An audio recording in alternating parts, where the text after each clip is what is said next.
Buong ipinagmamalaki po ng lalawigan ng Batangas ang pagiging isa sa mga lugar na mag-host ng CCP Pasinaya 2025, ang pinakamalaking multi-arts festival sa bansa. Sa temang para sa lahat, layunin ng lalawigan na gawing mas accessible ang sining sa bawat Batanggenyo. Mula Pebrero 1 hanggang 2, 2025 o ngayong taon, gaganapin po ang mga makulay na aktibidad sa Provincial Capitol Compound. Kabilang na po dyan ang mga palabas mula sa lokal na mga artista, mga workshops sa iba't ibang art forms at mga guided tours sa mga lokal na museo. Itinatampok din po ang mga trade fairs na nagpapakita ng mga likha ng mga local na artisan. Sa pamamagitan po ng hosting na ito, layunin po ng Batangas na palakasin pa ang kultura, ipakita ang mga lokal na talento at itaguyod ang pagkakakilanlan ng komunidad.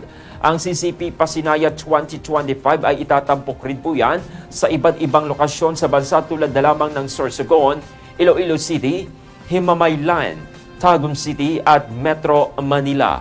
Ang pagdalo naman po sa Pasinaya 2025 ay libre at bukas para sa lahat. Maaring mag-register para po yan sa mga aktibidad. Bisitahin lamang po ang official Facebook page ng Batangas Tourism and Cultural Affairs para sa iba pang anunsyo. Good morning, Batangas.